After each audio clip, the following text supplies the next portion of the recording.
하나님 말씀 보도록 합니다. 누가복음 12장 4절, 5절, 2절 보도록 합니다. 누가복음 12장 4절, 5절, 2절 보도록 합니다. 같이 읽도록 하겠습니다. 내가 내 친구 너희에게 말하노니 몸을 죽이고 그 후에는 능히 더 못하는 자들을 두려워하지 말라.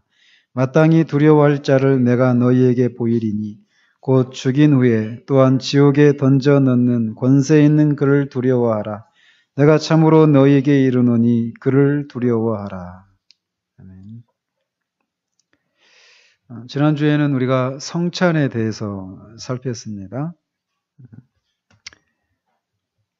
그렇게 해서 이제 교회론을 지난주까지 해서 다 마친 거예요. 근데 이제 물론 더 교회 그런 직분자들, 교회 직원들, 뭐 이런 어떤 사람들이 직원이 되어야 되는가, 뭐 이런 것까지 다 더 살펴볼 수 있는 내용들인데, 그거는 이제 성경 본문을 목회서신을 살필 때 그때 이제 살펴가도록 하고, 아쉽지만 그렇게 이제 교련을 마치도록 하고, 오늘부터 이제 종말론으로 들어갑니다.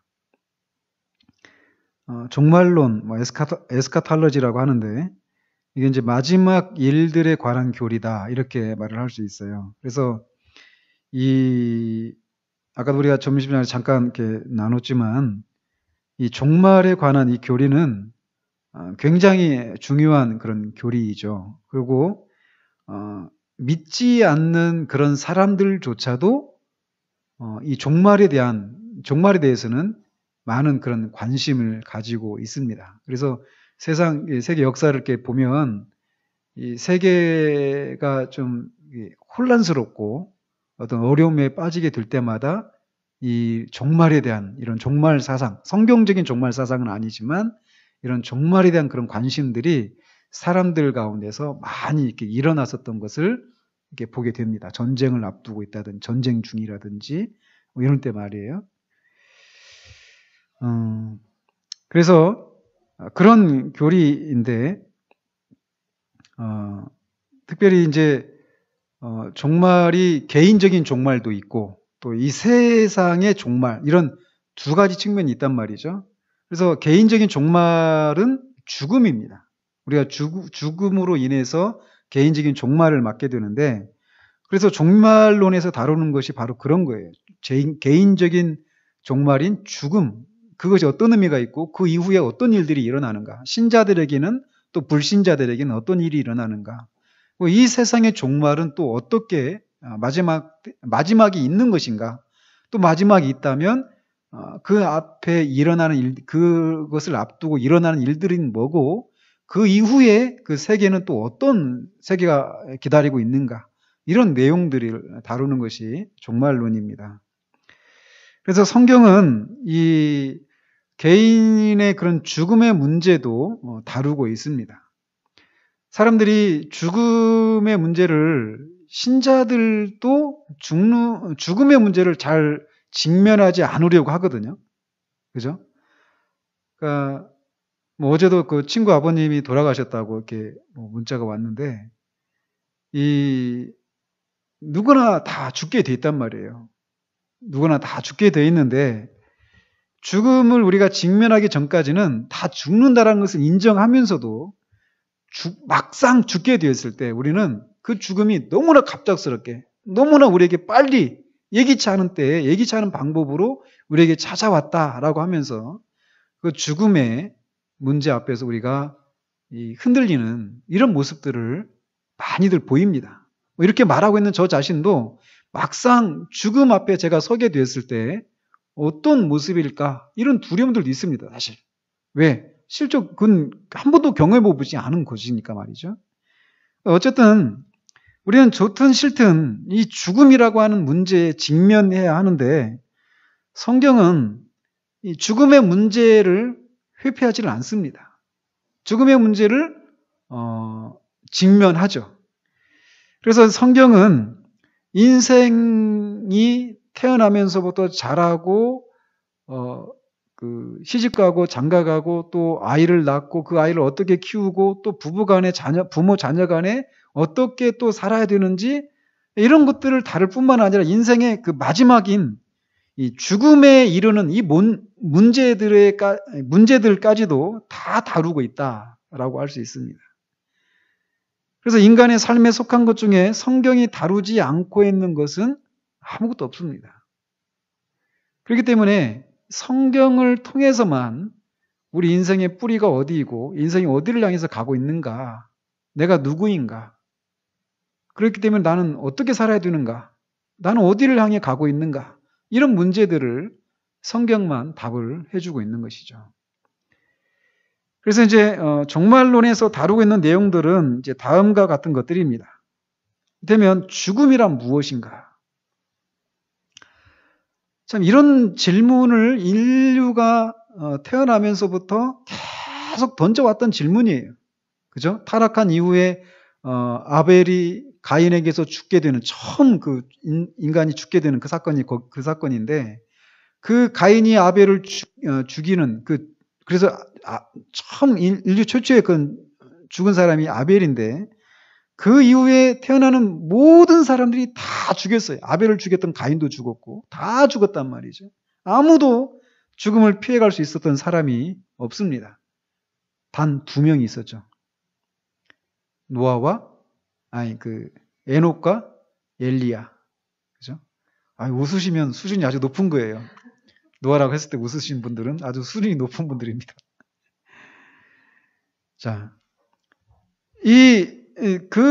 성경에 나오는 그 단 2명의 그 사람을 제외하고는 죽음이라고 하는 것을 맞닥뜨리지 않은 사람들은 없어요. 그래서 인류가 계속해서 던져온 그런 질문이죠. 죽음이란 무엇인가? 죽음 이후에는 무슨 일이 일어나는가? 우리 삶 전체는 어디를 향해 가고 있는가? 미래에는 무엇이고 또 미래에는 어떤 일이 일어날 것인가? 이런 것에 대한 질문들을 다루는 것이 종말론이에요. 그래서 참 이 질문들 자체가 굉장히 무거운 질문이고 그리고 인간이 계속 믿지 않는 사람들조차도 갖고 있는 질문들이거든요. 이런 질문들은. 그리스도인들은 어떤 사람이냐면 이런 질문들에 대한 답을 가지고 있는 사람이에요. 인생에 대한 그런 답을 가지고 있는 사람과 답을 가지고 있지 않은 사람이 살아가는 삶이라고 하는 것은 완전히 다른 것이죠. 그죠?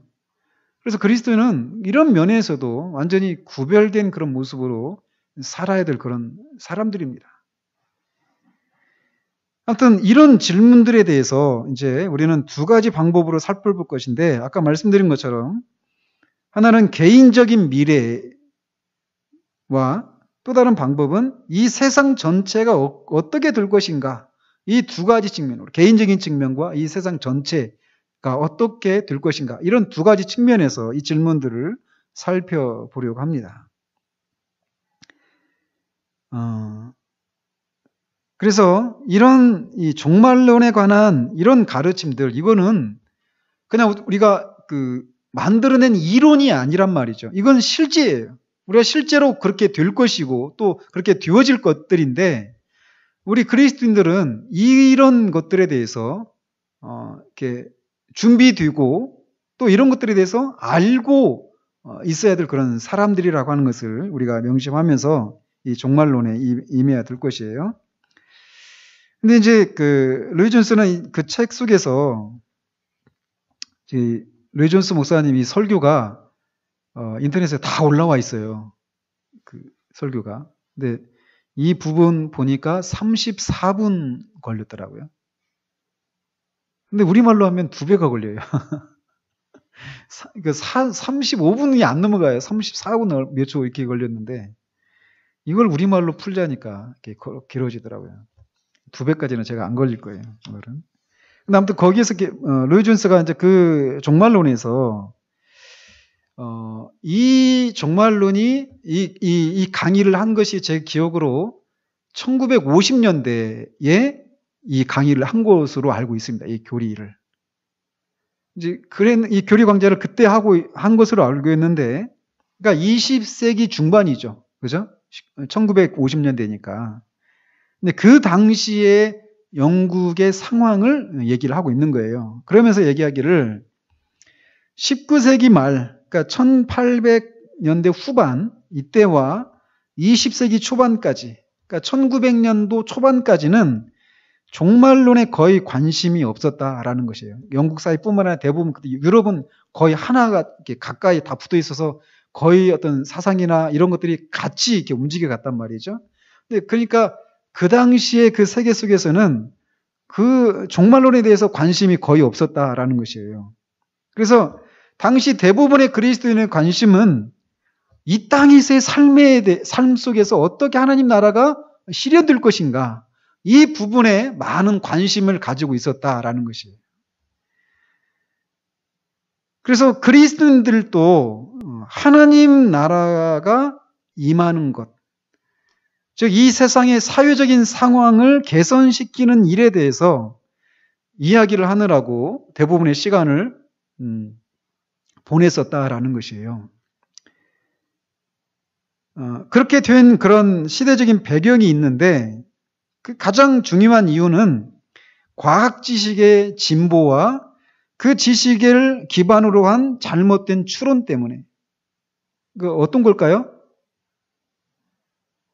진화론이잖아요. 그 당시 어떤 그 과학 이론은 아니지만 아무튼 그런 사상과 또 이 당시 이 과학 기술들이 막 급격하게 이제 발전을 하면서 대부분의 사람들이 갖고 있었던 생각들이 뭐냐면 이 세상이 점점 진보를 이루어서 이 땅에서 유토피아적인 그런 세상을 이룰 수 있을 것이다 라고 하는 이런 아주 낭만주의적인 그런 생각들을 가지고 있었단 말이에요.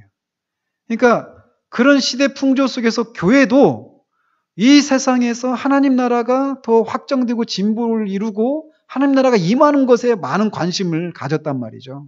그래서 이 사회 안에서의 어떤 사회 개선, 개혁, 이런 뭐 제도의 그런 그 변화, 이런 것들에 많은 관심을 가졌었다라는 것이에요. 그 당시에. 그래서 그들이 이제 내린 결론들이 뭐였냐면 사람도 결국 동물이다. 사람도 동물이고, 그래서 누군가가 죽었을 때 그것은 동물의 죽음과 똑같은 것이라고 생각을 했었다라는 거예요. 그래서 죽음으로 모든 것이 끝난다라고 이야기를 했었다라는 것입니다. 그래서 이 세상의 미래에 대해서는, 세상이 나중에 어떻게 될 것인가, 이런 세상의 미래에 대해서는 큰 관심을 갖지 않았었다라는 것이에요. 인생은 편안했고 어떤 그런 이 세상에서 그런 삶의 개선들, 이런 것들에 관심을 많이 뒀었다는 것이죠. 모든 상황들이 잘 돌아가고 있었으니까. 그래서 온통 그냥 이 세상에만 관심을 가지고 있었다, 이렇게 얘기를 해요. 이건 이제 영국과 그 당시 주변의 유럽 사회의 상황이라고 저는 생각이 되어져요. 그죠? 그러니까 1800년대 후반 또 2000년대 1800년대 후반, 1900년대 초반, 이때는 소위 제국주의적인 이런 이 제국주의에 의해서 영국이나 프랑스나 뭐 유럽의 이런 나라들이 아프리카나 아시아 이런 데를 막 이렇게 식민지화하면서 거기에 있는 그런 노동력들, 값싼 노동력과 그런 재화들, 이런 것들을 값싸게 들여와서 또 그 값싼 노동력을 사용해서 싸게 대량 생산을 해서 또 그 식민지에 또 팔고 또 그만큼 또 그 나라들은 이렇게 부강해지는, 그러니까 다 그런 시대였단 말이죠. 그러니까 사람들의 관심이 그런 데 많이 가 있지 않았었겠죠. 근데 반대로 우리나라는 또 어떠 있을까요? 우리나라는 완전히 반대죠. 그죠? 일본의 그 식민 지배 아래에 있었던 그런 시대였기 때문에 그 당시에 우리들의 신앙의 관심은 뭐였겠습니까? 내세에 대한 이 소망이 더욱 강력했었던 때가 그 시대예요. 그러니까 살아가는 시대가 다른 거죠, 상황이. 그러니까 지금 이게 이제 루이 존스 목사님이 얘기하는 그런 상황이었어요. 그러나 우리 상황은, 그때 당시 우리나라 상황은 정반대죠. 그 손양호 목사님의 주님 고대가. 그런 게 이 주님이 빨리 오셔서 천년왕국을 이루고, 그러니까 전천년주의적인 이런 생각들을 가지고 있었으니까 말이에요. 제가 이제 하나 준비를 하고 있어요. 이제 지금 말씀드린 것처럼 복음 전도와 사회 책임과의 관계, 이런 것들이 이제 종말론과 관련해서도 다 연결이 되거든요. 내가 어떤 종말에 대해서 어떤 생각들을 갖고 있는가가 우리가 지금 몸담고 있는 이 현 세대에서 일어나는 상황들을 보는 시각들을 좌우합니다. 뒤에서 이제 다 할 거예요. 천년왕국 하고 할 때 다 이제 다룰 거예요. 어쨌든 우리나라 상황은 지금 로이 존스 목사님 말하는 상황과 정반대였어요. 오히려 이 현세지향적인 이런 게 아니라 내세지향적인 이런 시대를 우리가 살았었죠. 그 당시에는. 근데 어쨌든 유럽에서는 그런 상황이었단 말이에요. 근데 1차 세계대전이 일어나면서 이제 이 사람들이 점점 진화하고 계몽을 하고 이렇게 진보된 그런 세상을 이루면서 이 세상이 전쟁도 없고 아주 이제 그런 지상 낙원과 같은 그런 세계를 이룰 것이다라고 하는 이런 꿈에 부풀어 있었던 그런 유럽 사회에서 1차 세계대전이 일어나면서 수천만 명이 죽은 거예요. 그리고 이어서 연달아서 또 2차 세계대전이 일어나면서 그냥 안정되고 변화가 없을 것 같은 그런 견고했던 그런 삶의 터전들이 흔들려 버리는 그런 일들이 일어나게 되었었죠. 그러면서 이 세상에 대해서 사람들이 갖고 있었던 그런 낙관주의적인 그런 생각들이 허무맹랑하고 근거가 없는 것이었구나. 인간이라고 하는 존재가 이렇게 교육과 계몽을 통해서 진보하고 자동적으로 진화를 이루는 이런 게 아니구나. 이런 생각들을 이제 가지게 되었다라는 것이죠. 더더군다나 당시 2차 세계대전이 끝나게 된 것도 어떻게 끝난 거죠? 맨 마지막에는 일본의 원자폭탄이 투하가 되면서 2차 세계대전이 완전히 끝나게 되었잖아요. 원자폭탄이 개발이 되면서 그것이 인류 역사상 이렇게 나가사키하고 히로시마죠. 나고야인가? 나가고야? 나고사키? 헷갈리죠? 자, 나가사키하고 히로시마라고 제가 알고 있어요. 아무튼 그 두 도시에 이렇게 원자폭탄이 투하되면서 기존에 갖고 있었던 전쟁 개념을 완전히 뒤집어 버린 겁니다. 이 원자폭탄이라고 하는. 폭탄을 터뜨렸는데 그 한 방에 수십만 명이 그냥 일순간에 사라져버리고 하는 이런. 그러면서 이 세상이 언제라도 그냥 한순간에 잿더미로 다 변화버릴 수도 있구나라고 하는 그런 불안함들, 두려움들, 이런 것들이 세상을 지배하고 있다는 말이죠. 근데 이런 두려움들은 지금도 가지고 있는 것이죠. 지금 미국이나 뭐 그런 핵무기를 갖고 있는 그런 나라들이 갖고 있는 그 핵무기는 지구를 몇 번을 다 파괴시켜도 남을 만한 그런 양들을 갖고 있다고 하잖아요. 그죠? 여기서 이제 종교 장사들이 들어가는 거예요. 이런 두려움들을 가지고 이제 들어가는 겁니다. 근데 어쨌든 그런 원자폭탄의 발명 이런 것들이 이 세상의 마지막에 어떻게 될 것인가에 대한 관심을 증폭시키는 그런 역할을 한 건 사실이라는 것이죠. 그래서 이제 오늘날 모든 사람은 인생 전체가 극도로 불확실하다고 느끼고 그래서 다시 묻기 시작했다는 것이죠. 인생이 도대체 무엇이고 어떻게 끝날 것인가? 죽음은 무엇인가? 이 세상에는 별로 희망이 없어 보이지 않는다. 내세에는 희망이 있는가? 아니면 내세는 과연 있기는 한가? 이런 질문들이 사람들 사이에서 일어나기 시작했다라는 거예요. 근데 제가 볼 때는 이것도 영국을 비롯한 유럽의 그 당시의 상황이고 오늘날의 우리 이 대한민국의 안에서 일어나고 있는 이런 상황과 대한민국이라고 하는 이런 상황에 좁혀서 얘기를 한다라면 여러분들은 어떻습니까? 그리고 여러분들이 만나고 있는 이 다른 신앙인들, 그리스도인들 그리고 우리가 살고 있는 이 시대의 그리스도인이 아닌 다른 사람들이라 하더라도 얼마나 사람들이 이런 것들에 관심을 갖고 있나요? 류존스가 말하는 것처럼 종말론에 대한 관심이 사람들 가운데서 많이 지금 일어나고 있습니까? 거의 안 이루어지고 있다고 봅니다. 오히려 이 1, 2차 세계대전 이전의 유럽의 상황들, 어떻게 하면 이 세상에서 하나님 나라가 임할 것인가, 이런 문제조차도 대한민국이라고 하는 이런 풍토 안에서는 제가 볼 때는 이런 관심을 갖고 있는 사람도 소수라고 보여집니다. 소수라고 보여지고 온통 관심을 갖고 있는 게 뭐냐? 내가 이 땅에서 하나님 믿어서, 예수님 믿어서 어떻게 잘 살 것인가? 온통 개인적인 축복과 조금 더 건전하다면 개인적인 경건, 여기에 거의 대부분의 시선이 이렇게 몰려있는 것이 우리가 살고 있는 이 시대에서 보여지고 있는 현실이 아닌가, 이런 생각을 해봅니다. 제 판단이 그리 틀린 것은 아니라고 저는 생각이 되어져요.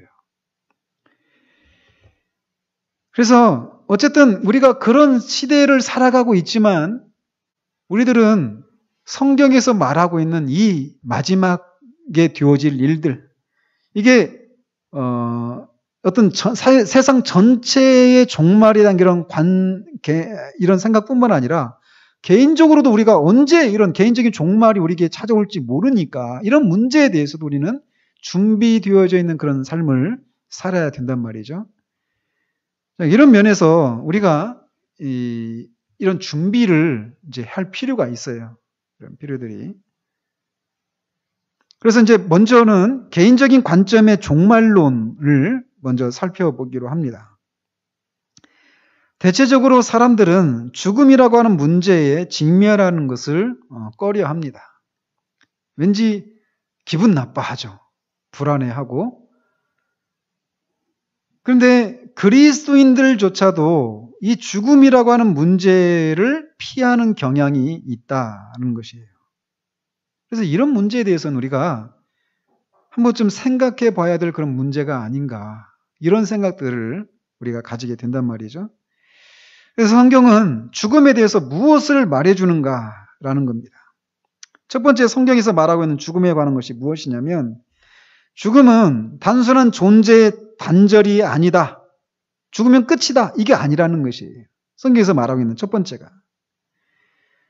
세상 사람들이 일반적으로 가지고 있는 견해는 죽음은 그저 삶의 끝이다, 이런 생각을 가지고 있다는 것이죠. 우리나라는 어떻습니까? 신앙인들뿐만 아니라 신앙이 아닌 사람들도 죽으면 끝이다, 이런 생각을 갖고 있나요? 이런 생각을 갖고 있는 사람들도 있죠. 근데 제가 볼 때 또 이것도 또 우리나라하고는 좀 다른 상황이 아닌가, 이런 생각을 해봅니다. 우리는 죽은 다음에 또 다른 세상이 있다라고 하는 막연한 생각들을 갖고 있습니다. 그래서 죽으면 다음 세상에서는 슬픔이 없는, 불행이 없는, 고통이 없는, 아픔이 없는 그 세상에서 이렇게 편히 쉬도록, 이런 그런 기원을 이렇게 한단 말이죠.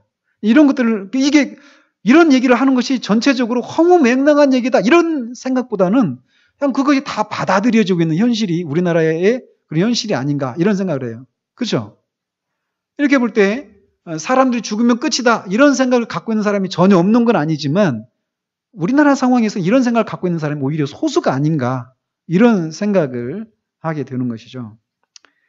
근데 어쨌든 성경 저자들은 죽음이 존재의 단절을 의미하지 않는다라고 하는 것을 단언하고 강조하기 위해서 아주 심혈을 기울이고 있다라고 말하고 있습니다.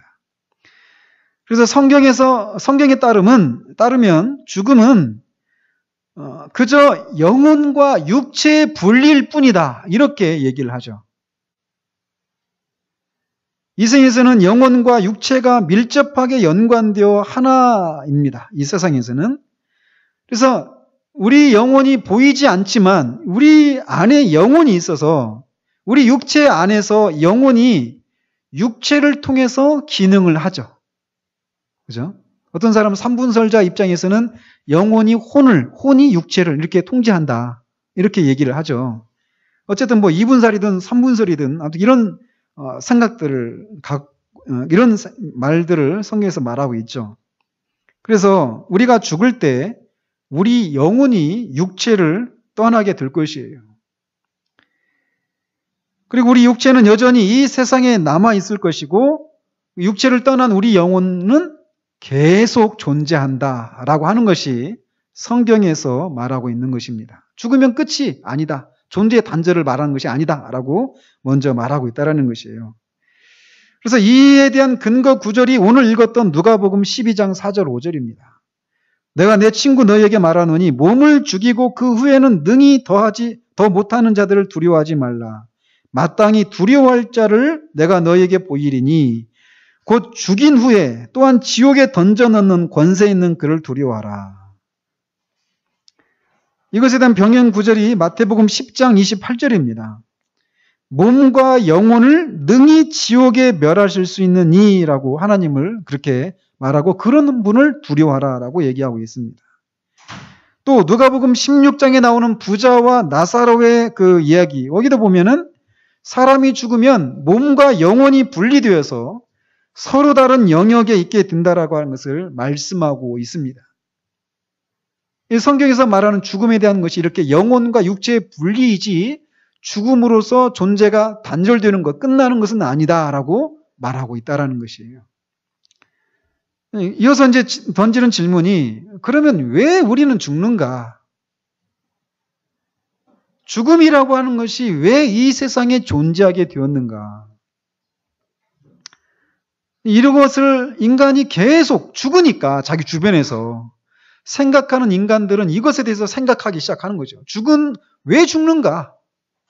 이거에 대해서. 근데 이제 이것에 대해서 죽음이 왜 존재하는가에 대한 그런 철학적인 견해는 죽음은 언제나 삶에 내재되어 있는 것이었다라는 것이에요. 즉 죽음이라고 하는 것은 삶의 과정의 일부라는 것이죠. 그래서 이 생명이라고 하는 것이 봄에 싹 트고 이렇게 완전히 자란 후에는 그게 또 쇠하잖아요. 즉 생명은 처음부터 만들어질 때 그 안에 죽음의 씨앗도 이미 배태되어 있다. 그 안에 이미 들어 있었다라고 말한다라는 것이에요. 그래서 그냥 삶과 죽음을 그냥 그 인생의 그냥 자연스러운 그런 과정으로 받아들이는 거죠. 이상하게 생각하지 않는, 이상한 것으로 생각하지 않는다라는 것이죠. 그러나 성경에 따르면 죽음은 삶의 일부로서 삶 안에 내재되어 있는 어떤 것이 아니다라고 말하고 있습니다. 우리가 알다시피 죽음은 죄에 대한 형벌이다라고 성경은 말하고 있어요. 죄 때문에 죽음이 이 세상에 들어왔다라는 것이죠. 그래서 창세기의 그 선악을 알게 하는 과실을 따먹은 사건을 전후화해서 하나님께서는 아담에게 네가 먹는 날에는 정령 죽으리라 이 말씀하셨는데 그 계명을 지키면 영원한 생명을 얻게 될 것이고 그 계명에 불순종하면 죽게 될 것이라고 하는 이런 명령을 주셨는데 그것을 어긴으로 인해서 이 세상에 죄가 들어왔다라고 말하고 있다는 것이죠. 그래서 로마서 5장 12절에서도 그러므로 한 사람으로 말미암아 죄가 세상에 들어오고 죄로 말미암아 사망이 들어왔나니 이와 같이 모든 사람이 죄를 지었으므로 사망이 모든 사람에게 이르렀느니라. 이렇게 말하고 있다는 거예요. 왜 죽음이 들어왔는가? 죄 때문이다. 이게 성경의 답입니다. 야고보서 1장 14절 15절에서도 오직 각 사람이 시험을 받는 것은 자기 욕심에 끌려 미혹됨이니 욕심이 잉태한 즉 죄를 낳고 죄가 장성한 즉 사망을 낳느니라 라고 말하고 있어서 사망은 죄의 싹시다 라고 얘기하고 있다는 것이에요. 그러니까 사람이 죄를 짓기 전에는 죽음이 없었다라는 것이죠. 그리고 만약 죄를 짓지 않았다면 이 세상에는 죽음이 없었을 것이고 죽음을 유발하는 병이나 각종 사고나 이런 것도 없었을 것이라는 거예요. 자연재앙이나 이런 것들이. 이 세상에 있는 모든 그 죽음과 죽음을 야기하는 그 모든 재앙과 질병 이런 것들은 다 죄로 인해서 이 세상에 들어온 원래 하나님의 창조 질서에 없었던 생경한 것이었다라고 성경이 얘기하고 있다는 것입니다. 이 시점에서 이제 그리스도인인 우리가 또 한 가지 질문을 던질 수 있어요. 즉, 죽음이 죄에 대한 형벌 때문에 들어온 것이다. 이거 우리가 인정한다라는 거예요. 그렇지만 우리는 예수 그리스도를 믿어서 우리 죄가 용서받아졌고 또 의롭게 되어서 하나님과 화목하게 되었는데, 그런 우리가 그리고 그리스도 안에 있는 자에게는 결코 정죄함이 없다라고 성경이 말하고 있고 우리는 그것을 믿고 있는데 왜 우리 그리스도인들이 죽어야 하는가라는 거죠. 이런 논리로, 같은 원리로 어떤 사람들은 그리스도인들은 결코 병에 걸리지 않을 것이다라고 말하는 사람들도 있습니다. 이런 사람들 만나보셨습니까? 언제 말씀드렸죠? 제가 청년부 때 그 신방을 갔는데 그 청년 그 자매의 어머님이 암 수술을 받으시고 투병에 계셨단 말이에요. 거기 가서 이제 청년부 이제 회장이라고 해서 신방을 갔어요. 참 청년 회장이 별걸 다 했죠. 신방을 가서 이제 있는데 그 옆에 그 누워 계신 할머니가, 병상에 누워 계신 할머니는 신앙을 가지신 분이시더라고요.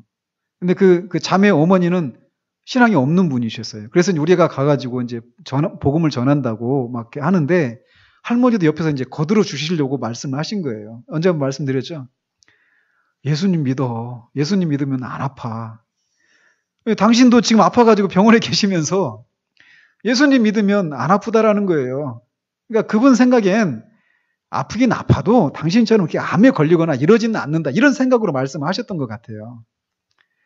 근데 우리는 웃죠. 그런 얘기를 들으면.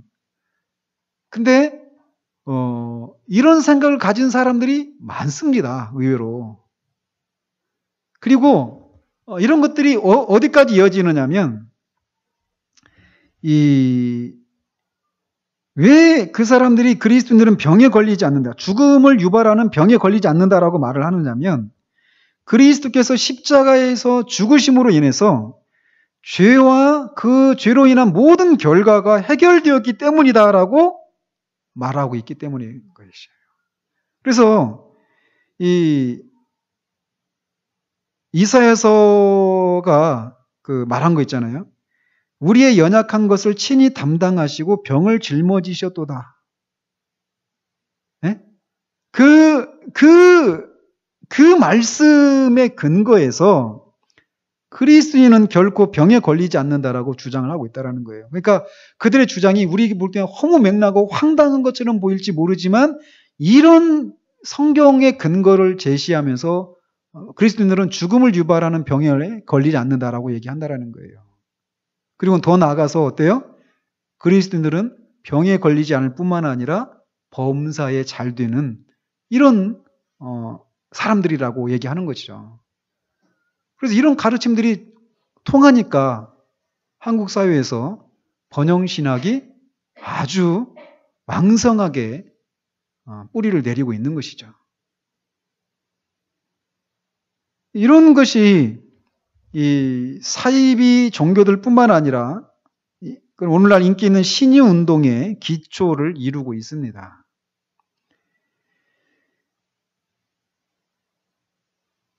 자, 근데 육체적인 죽음에 대해서 이렇게 말을 하자면 그리스도인인 신자도 불신자와 마찬가지로 죽어야 합니다.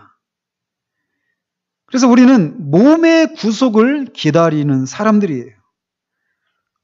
그래서 이는 이제 몸의 구속을 기다린다, 이 얘기는 몸이 죽음으로부터, 죄로부터, 질병으로부터 해방될 것을 기다리고 있다라고 하는 그런 의미예요. 그래서 우리 영혼이 구원을 받고 우리 몸의 구원은 부활 때 우리 몸이 완전히 구속을 받잖아요. 그래서 더 이상 죄도 짓지 않고 더 이상 병도 안 걸리고 죽지 않는 그런 몸을 입게 된단 말이죠. 그래서 우리는 그렇게 몸의 구속을 기다리는 사람들이지, 우리가 영혼의 구원을 받을 때 이런 것으로부터, 이 땅에서부터 이미 해방이 된 그런 사람으로 우리를 남겨두지 않으셨다라는 것이에요. 하나님은 그리스도인들에게까지도 질병과 죽음과 죄가 남아있도록 기꺼이 허락을 하셨습니다. 얼마든지 하나님이 하시고자 하셨다라면 우리의 몸도 이렇게 병도 안 걸리고 죽지 않을 수 있는 그런 몸을 입게 하실 수 있으셨어요. 얼마든지. 그렇지만 하나님은 그렇게 하시지 않으셨습니다. 물론 아까 말씀드린 것처럼 어떤 사람의 경우는 즉시 그렇게 되었죠. 그렇지만 궁극적으로 모두에게 그렇게 될 것은 궁극적으로는 모두가 다 그렇게 될 거예요. 몸이 죽지도 않고 병에 걸리지도 않는 그런 몸을 입게 될 것이에요. 어쨌든 그러나 하나님은 이제 그렇게 허락하시지를 않으셨는데 하나님은 이 질병과 죽음이라고 하는 이런 것을 우리가 성화를 이루는 그런 과정의 일부로서 이런 것들을 남겨놓으셨다라는 것입니다. 그래서 히브리서 12장 3절에서 13절을 이제 집에 가서 한번 보십시오. 거기에 보면 이런 것들, 고난이나 질병이나 죽음 이런 것들은 하나님의 징계의 일부다라고 하는 것을 우리가 알 수 있습니다. 그러니까 하나님이 징계하시는 목적은 무엇이에요? 우리를 온전한 사람이 되도록 하시기 위해서 징계를 허락하신단 말이죠. 근데 징계의 수단이 이런 고난이나 질병이나 죽음이라고 하는 것이에요. 그래서 시편 119편 71절 또 67절에서도 말하기를 고난당한 것이 내게 유익이다 이렇게 말하고 고난당하기 전에는 내가 그릇 행하였더니 라고 말하고 있다라는 거예요. 자, 이렇게 이제 우리가 이 성화를 이루도록 하기 위해서 고난이나 질병이나 죽음을 징계의 수단으로 하나님이 사용하시기 위해서 그것을 남겨놓으셨는데 그렇게 이렇게 말하면 우리가 질병에 걸리는 것은 다 그럼 하나님의 징계냐 이렇게 또 말할 수는 없습니다. 그죠?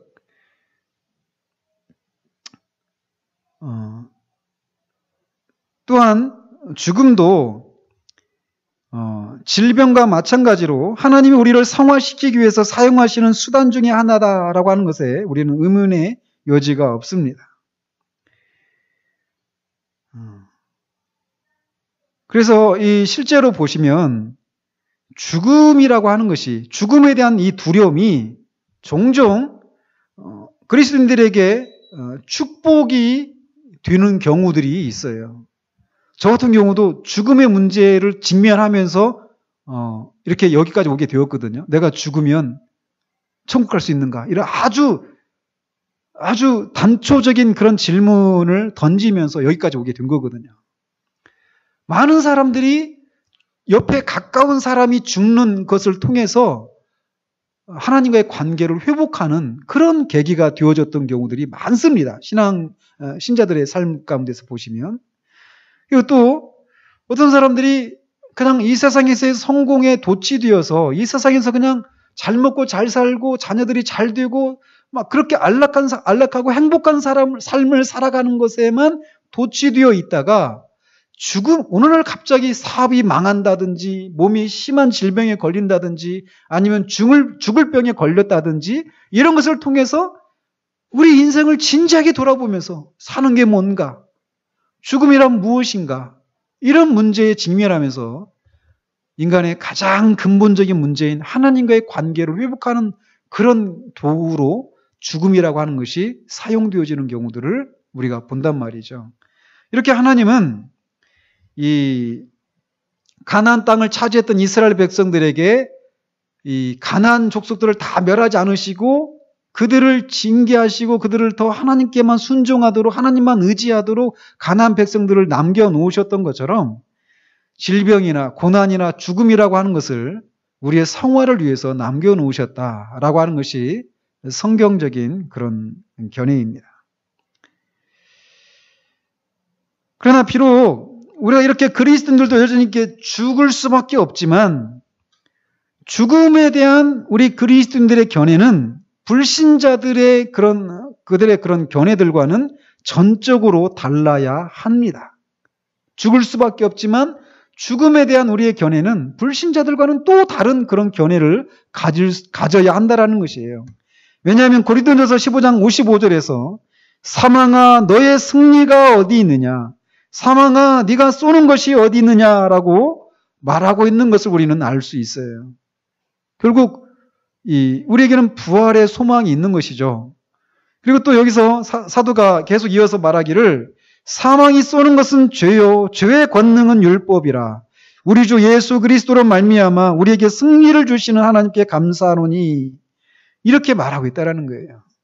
죽음을 우리가 피해갈 수는 없지만 그럼에도 불구하고 죽음이 불신자들이 받아들이는 그런 견해도 아니어야 한다는 것이에요. 왜? 우리에게는 이 사망에 쏘는 것이 없어졌으니까. 사망에 쏘는 것은 죄의 권능이요 죄의 권능 율법이라고 말하잖아요. 그리스도께서 율법을 다 이루시고 율법을 그 형벌을 스스로 받으심으로 그리스도 안에 있는 자들에게는 결코 율법의 정죄가 없고 죄에 대한 정죄도 없고 사망이 더 이상 그를 주장할 수 없는 그런 위치에 있기 때문에 그리스도인들, 죽음을 피할 수 없는 그리스도인들도 죽음을 두려워하지 않는 그런 삶을 살 수 있다라는 것이에요. 자, 이번에 그 부활주일날 설교하면서 내년에 그 부활주일 설교가 생겼다고 그랬잖아요. 바로 이거예요. 죽음을 두려워하지 않는 사람들. 잊어먹을까봐 그날 끝나고 다 이렇게 써놨습니다. 내년쯤 다 잊어먹어요, 여러분들이. 그러니까 전혀 제가 두려워하지 않습니다. 자, 그렇다고 해서 우리가 죽음에 대해서 경솔하게 말한다라고 하는 의미는 아니에요. 우리가 사탄의 권세를 그리스도의 힘을 의지해서 그리스도의 이름으로 사탄을 대적하면 사탄이 도망가거든요. 그렇지만 우리가 사탄을 가볍게 대할 수 없는 것처럼 죽음이라고 하는 것도 그리스도의 그 대속의 사역과 그의 부활하심을 통해서 그리스도인들에게 죽음은 더 이상 우리를 지배하고 왕노릇하는 그런 것이 아님에도 불구하고 죽음을 우리는 가볍게 처리할 수 없다라는 것이죠. 그리고 죽음을 맞이한 사람들, 그 죽음의 그 슬픔을 겪고 있는 사람들을 향해서도 우리는 가볍게 우리는 부활의 소망이 있는데 왜 이렇게 슬퍼해? 라고 그냥 사람들을 그냥 쉽게 또 얘기할 수도 없다라는 거예요. 물론 로이 존스 이런 걸 얘기하고 있지 않지만 이런 것까지도 우리가 확장해서 생각해 볼 수가 있습니다. 이런 그런 예기치 않은 그런 죽음을 맞고 그 죽음 앞에서 슬퍼하는 그런 사람들을 보면서 막 그 신앙이 있다는 둥 없다는 둥 부활의 소망이 있다는 둥 없다는 둥 하면서 그들의 신앙을 우리가 이렇게 난도질하는 그런 우를 또 범해서는 안 되는 것이에요. 여러분들 아십니까? 오거스틴의 어머니가 누구였죠? 모니카였죠. 모니카가 죽었을 때 오거스틴이 갈등을 합니다. 왜 갈등을 하냐면 자기 어머니를 잃은 것 때문에 슬픔이 있는데 내가 그 어머니를 잃은 슬픔 때문에 막 눈물을 흘리고 슬퍼해야 되는가? 아니면 이 어머니가 그렇게 기다리고 사모했던 주님께로 갔으니 그 주님과 함께 있을 것을 생각하면서 그리고 나도 장차 그 어머니가 가신 곳에 가서 부활의 주님과 함께 영원히 살 것을 생각하면서 이 부활의 소망을 인해서 그냥 기뻐해야 될 것인가? 이 두 사이에서 갈등을 합니다. 나중에 어떻게 된지 아십니까? 울었을까요? 안 울었을까요? 울었습니다. 왜 이런 말씀을 드리냐면 저는 보면은 그리스도인들 중에 괴물 같은 사람들이 있어요. 저는 괴물이라고 얘기하고 싶습니다. 사람이 아닌 것 같은. 사람이 죽음의 이 문제 앞에 가까운 사람들이 죽게 되었을 때 슬퍼하는 것은 하나님이 주신 인간이라면 가지고 있는 그런 본성이에요. 근데 그 죽음 앞에서 울지 않는다. 신앙이 있다라고 하는 그런 이유 때문에. 그거는 뭔가 한쪽에 문제가 있는 거예요. 그 스데반 집사가 순교를 했을 때도 그거 한번 보십시오. 7장에 사도행전 7장에 보시면 스데반 집사가 순교를 당하잖아요. 최초로. 근데 그때 그 스데반 집사를 장사 지냈던 사람들을 이렇게 묘사하고 있어요. 그때 경건한 사람들이 크게 울더니 이런 표현을 합니다. 경건한 사람들이었던 사람이 부활의 소망을 알고 있었던 사람들이 크게 울었어요. 그걸 보면서. 그러니까 이 기독교 신앙을 마치 이 탈인간화 되는 것처럼 생각하는 이런 신앙은 잘못된 신앙이에요. 기독교인은 결코 좀비가 되는 것이 아닙니다. 그리스도인이 되는 것은 아주 지극히 인간적인 그런 존재가 되는 거예요. 가장 인간다워지는 것이죠. 그렇기 때문에 슬픔을 보면서 슬퍼할 수 있고, 아름다움을 보면서 아름다움을 누릴 수 있고, 이런 것들이 다 있는 거예요. 그리스도인이라고 하면. 부활의 소망이 있음에도 불구하고 말이에요. 제가 권사님이나 집사님들 이렇게 같이 신앙생활 하다가 제가 먼저 갈지 여러분이 먼저 갈지 모르겠지만 그냥 일반적으로 보면은 저보다 나이가 많으신 분들이 먼저 가잖아요. 저는 상상만 해도 마음이 미어집니다.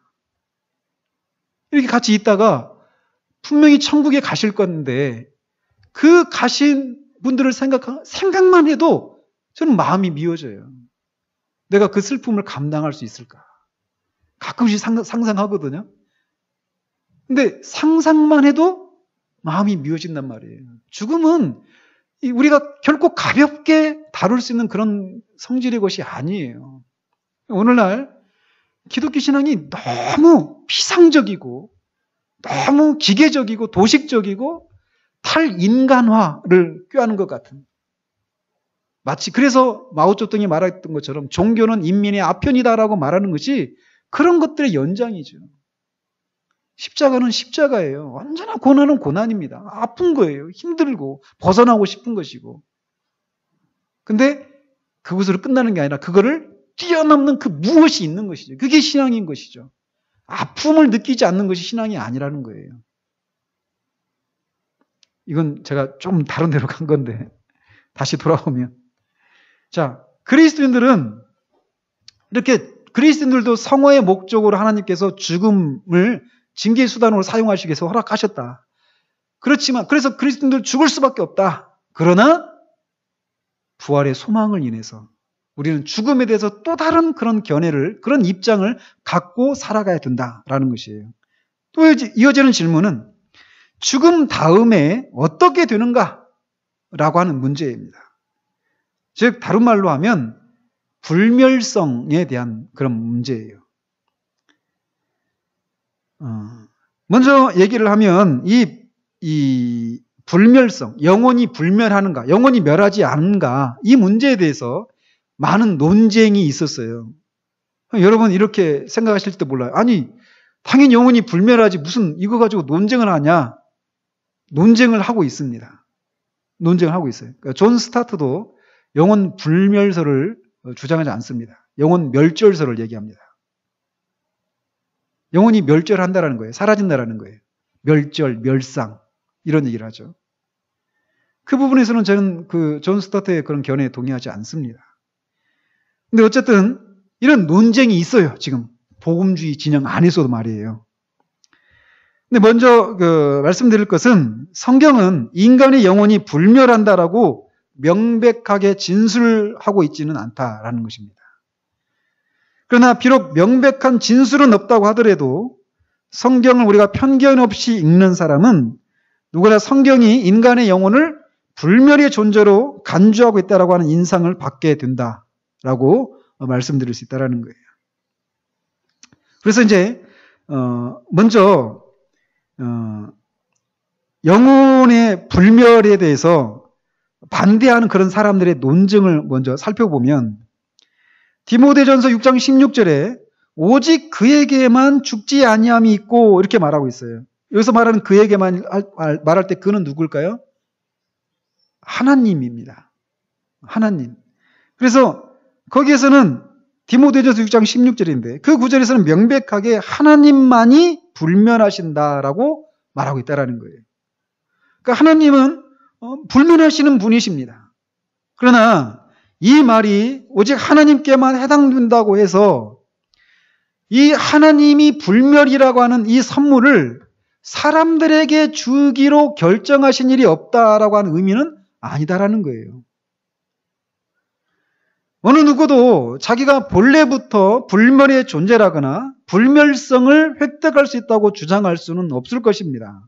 하지만 영혼의 불멸성을 받아들이는 사람들은 하나님이 그의 무한하신 지혜로 불멸성이라고 하는 선물을 인간의 영혼에 주기로 하셨다라고 대답을 한다라는 거예요. 하나님은 인간의 영혼에게 불멸성이라고 하는 그런 선물을 주시지 않으셔도 되지만 그럼에도 불구하고 그렇게 하기로 하셨다라는 것이죠. 그러므로 우리는 이 권리와 소유물로서의 불면성은 오직 하나님께만 속해 있는 것은 분명하지만 그 하나님께만 속해 있는 불멸성이라고 하는 것을 사람들의 영혼에 선물로 주기로 하셨다라고 말할 수 있다는 거예요. 또 영혼의 불멸성을 반대하는 사람들이 그것을 제시하고 있는 근거 구절은 전도서 9장 4절입니다. 제가 이 전도서 9장 4절이 하나님 앞에 막 기도 제목이었던 때가 있었어요. 한번 보십시오. 산개가 죽은 사자보다 낫기 때문이니라. 이게 왜 저한테 기도 제목이었을까요? 산개가 죽은 사자보다 낫다. 산개는 판개의 반대가 아닙니다. 살아있는 개예요. 살아있는 개가 죽은 사자보다 낫다라는 거예요. 살아있을 때 사자와 개는 비교할 수도 없죠. 그죠? 시베리안 허스키하고 또 그런 개하고 사자하고 비교하면 좀 어떻게 할지 모르겠지만 일반적으로 개 하면 사자 앞에 개 비교가 안 되죠. 살아있을 때는. 그렇지만 죽었다. 한쪽이 죽고 한쪽이 살아있었다 할 때는 이거 완전히 다른 거란 말이에요. 살아있는 개가 죽은 사자보다 낫죠. 그죠? 왜 저한테 이제 다른 얘기인데, 제가 왜 기도 제목이 됐냐면, 생명, 내 영혼이 구원받는 문제. 이 문제가 막 저를 사로잡을 때 이게 막 기도 제목이 되었어요. 주님, 산개가 죽은 사자보다 낫지 않습니까? 제 영혼이 살 수 있기를 소원합니다. 그러니까 내가 영혼이 살지 못하고 영혼이 죽은 상태로 사자와 같이 그렇게 화려하고 능력 있고 많은 것들을 성취했어도 죽어 있다면 아무것도 아니라는 거예요. 그러나 개처럼, 사자에 비견되는 개처럼 아무것도 아니고 세상에 성취도 없고 정말 사지도 다 잘려나가고 정말 바보 천치 같은 사람이라 할지라도 영혼이 살아있다라면 그것으로 훨씬 더 낫다라는 것이 비교할 수 없는, 내 영혼을 살려주십시오 하면서 막 이게 저한테 막 기도 제목이었던 때가 있었어요. 하나님의 은혜로 제가 살았습니다. 근데 아무튼 이 구절을 가지고 마치 죽음은 마지막이고 우리도 끝난다고 말하는 것처럼 보인다라고 주장을 해요. 이제 산개와 죽은 사자, 그러니까 이 죽은 사자 끝나버렸잖아요. 그런 것처럼 죽음은 끝을 말한다라는 거예요. 근데 이런 논쟁에 대한 반박은 이렇습니다. 성경은 계시에 있어서 점진성이 있다라는 거예요. 점진적으로 계시가 나타난다라는 거예요. 그래서 구약에서 오늘 오전에도 말씀드렸잖아요. 그 창세기 3장 15절에서 타락한 인류를 구원하시기 위해서 하나님의 그 구원 계획 약속을 하시잖아요. 근데 그 언약이 점점 아브라함을 거치면서 다윗을 거치면서 선지자들을 통해서 새 언약을 통해서 더 분명해지죠. 그런 것처럼 계시의 점진성이 있다라는 것이에요. 그래서 구약보다는 신약에서 더 분명한 개념이 나타난다라는 것입니다. 그래서 성경을 전체로 살펴보면 교리가 발전하고 있다라고 하는 것을 우리가 발견할 수 있다라는 거예요.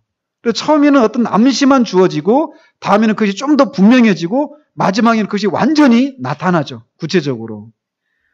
그래서 성경은 오직 주 예수 그리스도만이 부활에 의해서 복음으로서 생명과 썩지 아니할 것을 드러내신다라고 말하고 있습니다. 그러니까 그리스도로 인해서, 그리스도의 부활로 인해서 생명과 썩지 아니한 것을 드러내셨어요. 그리스도가. 그러나 그 전에도 생명과 썩지 아니함은 그 전에도 있어 왔다라는 것입니다. 그에 대한 암시와 희미한 묘사가 있었다라는 것이에요. 그러다가 그리스도가 생명과 썩지 아니함을 광명 속에 완전히 드러내셨다라는 것이죠. 그렇다고 해서 이렇게 그리스도의 부활을 통해서 생명과 썩지 아니함이 완전히 드러났다고 해서 그 전에 이런 것이 없었다라고 말할 수는 없다라는 거예요. 왜? 구약에 계시는, 성경에 계시는 점진성이 있기 때문에. 그래서 이미 그런 것들이 존재하고 있었지만 불완전한 상태로 있었다라는 것이죠. 단지 암시되어 있는 상태였기 때문에 구약의 가르침에는 단계적인 발전이 있었습니다. 그래서 구약에서도 보면 죽은 자들이 가는 곳이 어디라고 해요? 네? 구약에서는 스월이라고 하죠. 스월. 그죠? 구약에서도 죽음으로 끝나는 것이 아니라 죽은 자들이 스월이라고 하는 영역에서 머무른다라고 얘기를 하고 있단 말이에요. 근데 이제 그 스월이라고 하는 것이 어딘가 죽은 자들이 같은 곳에 가는 게 아니다. 이런 것이 신약에 와가지고 더 분명해졌죠. 그렇지만 구약에서도 이미 신약처럼 이렇게 분명하지는 않았지만 희미하게 그런 암시들이 있었다라는 것이에요. 죽은 자들이 가는 그런 스월이라고 하는 곳이 있어서 죽음으로 끝나는 것이 아니다. 라고 하는 것을 말해주고 있었다라는 것이죠.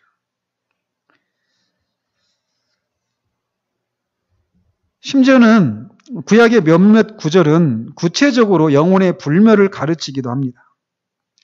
시편 16편 10절 11절에 이는 주께서 내 영혼을 스올에 버리지 아니하시며 주의 거룩한 자를 멸망시키지 않으실 것임이니라.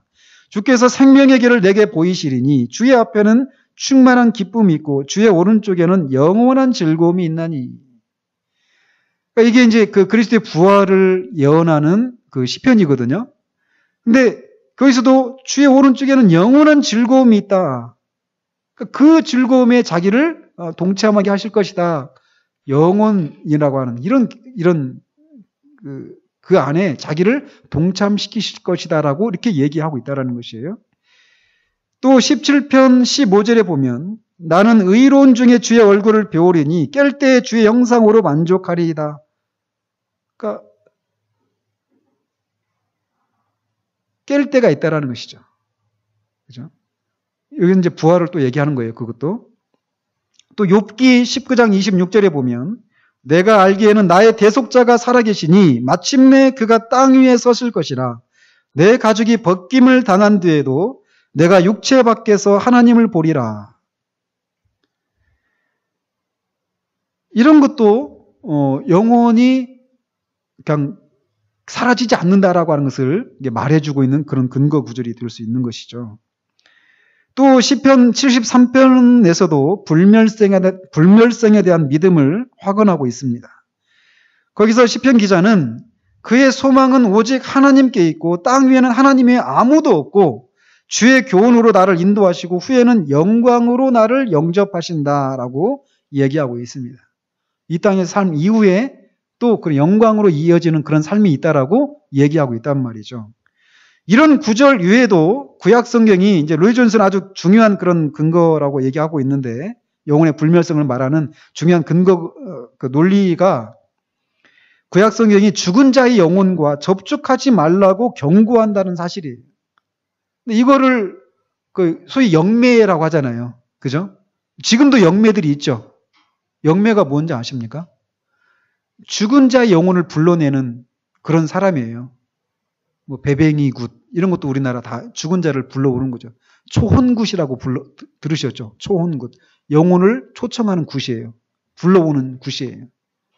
그러니까 이런 게 우리나라도 있고 성경에도 있단 말이에요. 그래서 이 사울이 이제 마지막에 막 블레셋에 이제 쳐들어왔을 때 우리 힘으로도 꿈으로도 선지자로도 하나님이 말씀하지 않으니까 나중에는 어떻게까지 하느냐? 막 영혼이 막 급하고 몰리니까 자신이 쫓아냈던 그 영매 이런 사람을 찾아가지고 엔돌에 있는 그 여자 그 무당이 일종의 찾아가가지고 사무엘을 불러달라고 요청을 하는 장면이 나오잖아요. 그죠?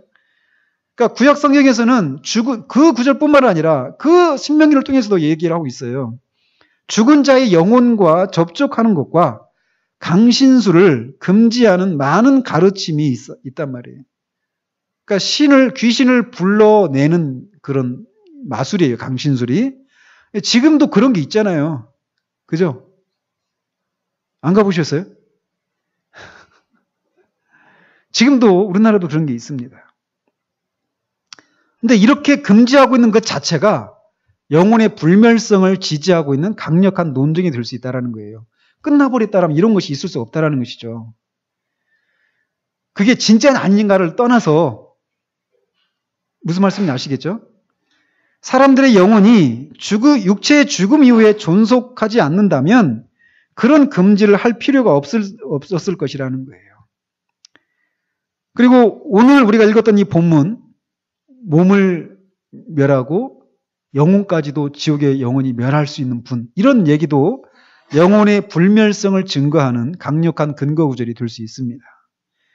또한 변화산상에서 나타났던 모세와 엘리야는 그들이 여전히 존재하고 있었다라고 하는 사실을 시사하고 있고, 마지막에 그런 근거 구절들은 마태복음 22장에 주님을 함정에 빠뜨리기 위해서 사람들이 와가지고 사두개인들이 그런 질문을 던지잖아요. 7 형제가 있었는데 첫째 형제가 결혼해서 아이를 못 낳고 죽었어요. 둘째가 또 형수를 취했잖아요. 형사 취수제라고 하죠. 형수를 취해서 또 그 형의 가문을 이어가야 되는데 둘째도 죽고 해서 7 형제가 다 죽었단 말이죠. 나중에 부활 때는 그 여자는 누구의 아내가 됩니까? 이렇게 질문을 던졌잖아요. 그 질문에 대해서 주님이 대답하시면서 부활한 후에는 우리가 천사처럼 결혼하는 일이 없다. 시집가고 장가가는 게 없다. 그런 얘기 하잖아요. 그러면서 우리의 인간 가족 관계는 이 땅에서 우리가 유지하는 것이죠. 이거 천국에서는 어떻게 될까요? 다 가족이 되는 거예요. 다. 좋습니까? 싫습니까? 그게. 가족 개념이 확대되는 거예요. 하나님 아버지 한 분이 계시고 우리가 다 예수님을 다 맏 오빠, 맏 형님이라고 이렇게 부르면서 다 우리가 형제 자매가 되는 거예요. 더 이상 우리 가족, 우리 교회, 우리 나라 이런 개념을 다 초월하는 거죠. 그때는. 우리 인종, 민족 이런 개념을 완전히 초월하는 거예요. 근데 그렇게 되어질 것을 우리가 믿고 이 땅에서 그것을 실현해 나가는 것이 바로 교회가 존재해야 될 모습인 거예요. 그러니까 이 땅에서 우리가 가진 자들이 묵가진 자들의 그런 모습을 보면 미개하다 이런 얘기하면서 우리와 서로 다른 그런 생각들을 가지고 우리와 그들과 전혀 다른 부류의 사람인 것처럼 살아가는 것이 세상의 모습이에요. 그러나 교회는 그렇게 해서는 안 된다는 것이죠. 왜? 나중에 우리가 다 한 가족이, 이미 우리는 한 가족이거든요. 그리스도 안에 있으면. 나중에는 우리가 다 그렇게 된단 말이에요. 그러면 네 부인, 내 부인 이런 게 아니죠. 이건. 항상 사람들이 악용을 한단 말이에요. 이런 것을. 자, 어쨌든 그런 질문을 이렇게 대답하시는 과정 속에서 주님께 이렇게 말씀하셔요. 나는 아브라함의 하나님이요, 이삭의 하나님이요, 야곱의 하나님이로다.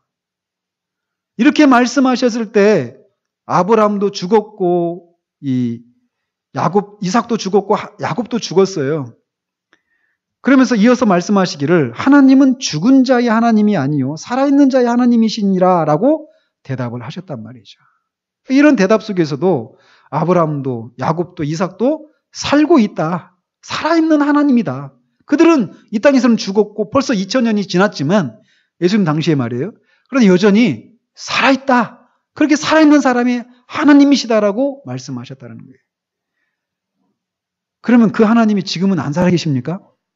살아계셔요. 하나님 살아계시죠. 지금도. 또 부자와 나사로의 이야기에서도 죽음 이후에 여전히 그 구별된 장소 가운데 있지만 그들이 여전히 의식이 있어요. 부자 같은 경우는 막 그 열망이 있죠. 물 한 방울만 떨어뜨려 주기를. 그러니까 갈증을 느끼는 거예요. 의식이 있는 거죠. 욕망은, 이 원함은 있지만 채워지지 않는 거예요. 영원토록 희망 고문을 받는 거죠. 그러니까 이게 지옥이란 말이에요. 그래서 지옥의 입구에 그렇게 써 있다고 그러잖아요. 모든 소망을 버리시오. 물 한 방울이라도 혀에 이렇게 떨어뜨려서 좀 막 그 갈증을 식히고 싶은데 그게 채워지지 않는 거예요. 이게 지옥이라는 것이죠. 그리고 거기 있으면서 양심의 가책을 느끼는 거예요. 내가 왜 살아있었을 때 나한테 그렇게 와서 말씀을 전하고 복음을 전했던 사람들이 그 가르침을 받지 않았던고 하면서 그런 양심의 가책을 영원히 막 느끼면서 고통을 받는 것이죠. 그러니까 의식이 있어요. 죽은 다음에도 말이에요. 이 부자 같은 경우에. 그래서 근심하고 보고 이런 모습을 그런 상태 가운데 있다라고 주님이 말씀하시죠. 이렇게 죽음은 끝이 아닙니다. 그래서 그 이야기는 죽음 이후에도 영혼은 계속 존재한다라고 하는 아주 명확하고도 구체적인 증거로 우리가 삼을 수 있다라는 것입니다. 이렇게 우리 이제 뭐 그냥 진짜 그야말로 수박 겉핥기 식으로 우리가 이렇게 그냥 쑥 훑고 지나갔는데 다음 주부터 이런 것들을 조금 더 구체적으로 살펴가도록 하겠습니다. 기도하겠습니다. 하나님 아버지, 죽음이 왜 생겨났고 그리스도인들에게 죽음은 무엇이고 또 죽음 이후에 어떻게 되어질 것인가에 대해서 우리가 간략하게나마 살피고 지나갔습니다. 하나님 아버지, 우리나 원하든 원하지 아니하든 우리가 살고 있는 이 시대의 풍조의 영향을 받으면서 이 시대의 아들과 딸들이 되며 우리가 살아가게 됩니다. 우리가 살고 있는 시대는 로이 존스가 말했던 그 당시의 상황과는 정반대로 우리에게는 지금 이 세상에서 우리가 어떻게 잘 되어질 것인가, 우리가 이 세상에서 어떻게 경건한 삶을 살아가고 하나님을 위해서 살아갈 것인가, 이런 문제에만 거의 우리들의 모든 관심이 쏠려 있는 그런 시대를 우리가 살아가고 있습니다. 내세를 부인하지는 않지만 우리의 삶을 정직하게 들여다본다면 영혼과 잇대어 있지 않은 그런 삶을 살아가는 경우들이 허다한 것을 보게 됩니다. 우리가 이 종말론을 우리가 살펴가면서 우리의 현재 이 세상의 그런 이생에서의 그런 삶을 바라보는 시각에 그런 새로운 변화들이 일어날 수 있도록 도우시고 영혼과 잇대어서 살아가고자 하는, 그리고 주님이 다시금 오셔서 정말 주님이 주님으로 온전히 인정을 받으시고 온전한 예배와 영광을 받으실 것을 소망하는 마음이 우리들의 마음을 사로잡는 일들이 생겨날 수 있는 그런 시간들 될 수 있도록 주님 도우시기를 원합니다. 예수 그리스도 이름으로 기도합니다. 아멘.